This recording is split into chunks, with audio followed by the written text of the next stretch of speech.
आप देखा होगा, आपकी एक मस्जिद गई थी, आप उस गम को भुला नहीं है। जनाब तौसीफ आलम साहब, हमारे चेयरमैन फैयाज साहब, अख्तर ईमान साहब, माजिद साहब और तमाम साहब माल्यार्पण करेंगे।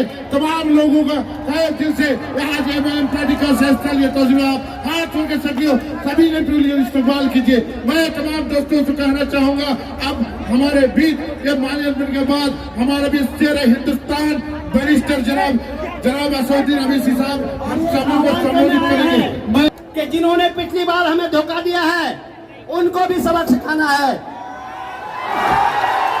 बैठे राष्ट्रीय अध्यक्ष मजलिस इत्तेहादुल मुस्लिमीन के राष्ट्रीय अध्यक्ष जनाबे बैरिस्टर असदुद्दीन अवैसी साहब, हमारे प्रदेश अध्यक्ष अख्तर ईमान साहब, नामपल्ली के विधायक जनाब माजिद हुसैन साहब, जिला के जिला अध्यक्ष हैबर साहब, मुफ्ती अतर जावेद साहब, तसीरुद्दीन साहब, मुक्तदा साहब, जिला के जिला अध्यक्ष चेयरमैन साहब और इस मंच के दूल्हा जनाबे तौसीफ आलम साहब।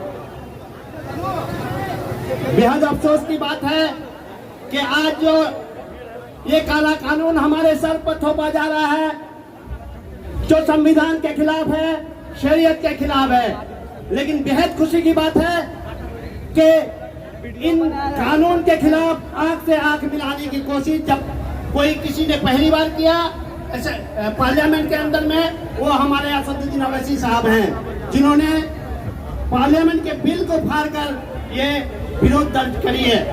दोस्तों, आप देखा होगा, आपकी एक मस्जिद गई थी, आप उस गम को भुला नहीं पाए हैं। ये वो कानून है, अगर ये कानून लागू हो जाता, अगर रह जाता है, इसे हम रद्द नहीं कर पाते हैं, तो ये कानून के जरिए न जाने हमारी कितनी मस्जिद, कितने कब्रगाहें, कितनी दरगाहें छीनी जाएगी, ये हमें अंदाजा नहीं है।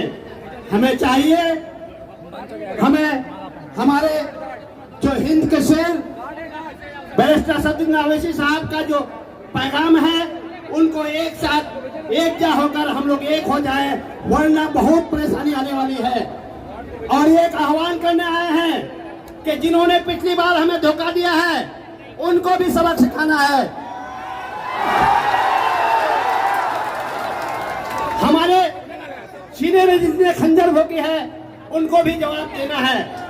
मैं आपसे माजरत खा हूं कि आज आप जिनको सुनने के लिए आए हैं उनको ही सुनिए, हम लोग कभी फिर बात करेंगे। चूंकि आप जिनको सुनने आए हैं उनके लिए आतुर है। इन चंद बातों के साथ शुक्रिया, अस्सलाम वालेकुम। बहुत खूब। अब मैं